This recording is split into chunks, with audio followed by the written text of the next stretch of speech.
everybody, it's GrannyWitch73, and as I promised, I was going to come back and show you how these all worked out. I showed you the pucks in the previous video of these little pots that I got, and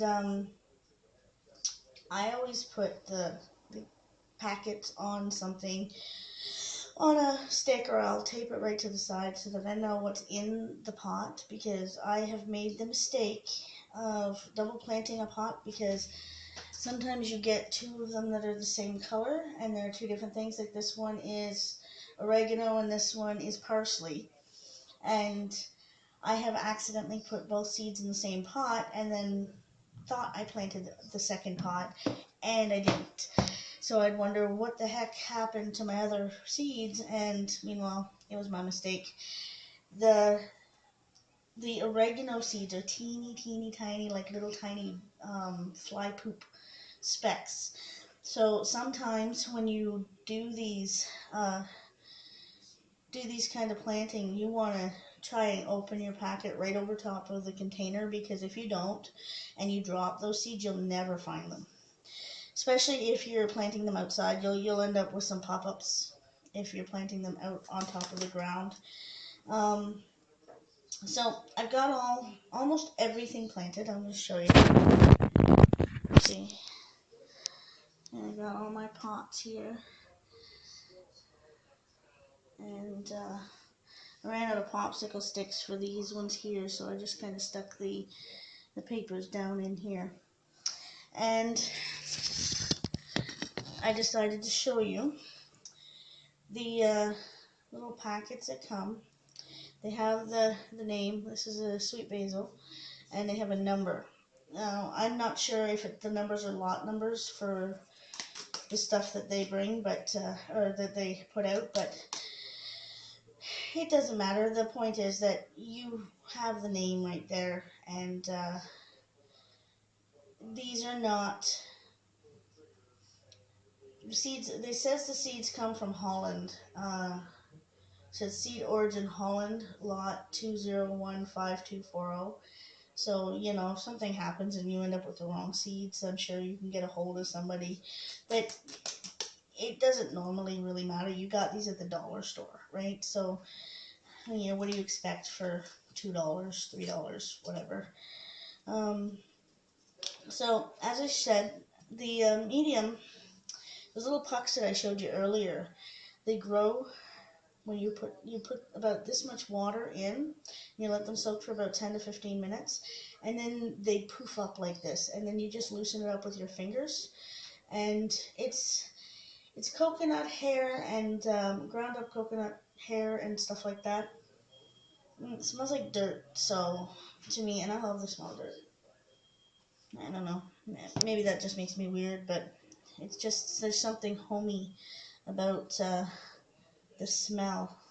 So anyways, all you do with this stuff, it's not like you have to individually put in the seeds, because like I said, some of these seeds are so tiny, you just spread them out of the packet.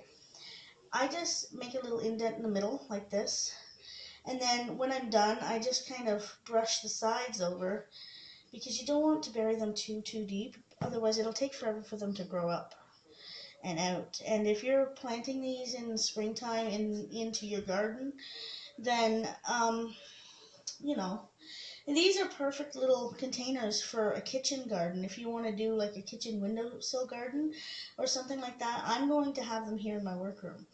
And it's really cold out right now, so I'm not going to put them near the window. I'm going to keep them on this table until they start to germinate. Once it gets warmer outside and the heat is coming through the glass, I'm going to put them by the windows. But just to illustrate my point, like, these are basil seeds. You see how tiny those are? And if they hit the floor, you're never finding these things again. So my advice is to just put them in straight from the package. You shake it on like salt and pepper or something.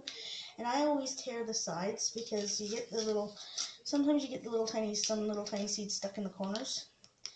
You fold it like that, flick it, then you take your sides and you just cover it over lightly.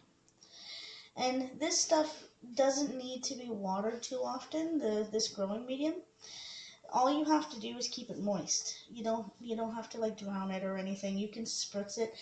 I usually wait until the top starts to turn a lighter color, and that's when I know it needs to be watered. I have tried giving these to my daughter. My boys really could care less about growing things, but like to grow them themselves. I mean, like they're not gardener types. But when you're doing this for like a gift thing, and you have somebody in your family who's not very, you know, growing oriented or doesn't have much of a green thumb, I'd suggest starting them yourself and letting them grow up to about this high before you give them as a gift. I made the mistake of giving my daughter one of these in the package last year. None of hers grew. I don't know what she did wrong. I told her to follow the instructions on the packet, and because those planters, the container, the piece of board that's wrapped around the containers, they have step-by-step instructions. It should have been easy. Um, Basically, you add water to the pucks and let them sit for a minute till they absorb all the water, and then you loosen it up with your fingers and you put seeds in. You know, that's it. She didn't get one plant to grow, so I ended up having to go back to the dollar store and buy her a couple new ones and doing them myself. And then I gave them to her, and somehow or another, she still killed them. So the third time, I went over and I replanted them in her garden for her, and they grew fine. So I don't know what she's done. I don't know if her thumb is black. I have no idea. But I guess this whole gardening thing might skip a generation every now and again. Who knows? But so this is my project for Ostara. I like to do something like this instead of the whole Easter egg stuff. I guess I'll make Easter eggs with my granddaughter and stuff like that. But I live on my own now, and I don't get as into Easter as I used to when the kids were little.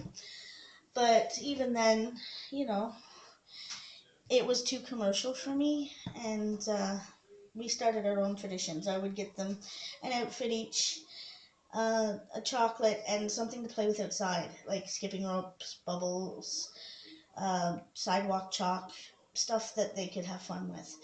Um, I have nothing against giving kids chocolate and sweets in moderation. I just think that, they're, instead of just giving a kid something with sugar in it, maybe take them out for a nature walk, or have them make pine cone bird feeders with peanut butter and stuff for the animals outside that have been in hibernation for 3 to 6 months. Like, get them to do something natural, something that they can they can feel good about doing something to help another living creature. With my kids, we would make we would make Gaia gifts, we called them, and we would make pine cone bird feeders.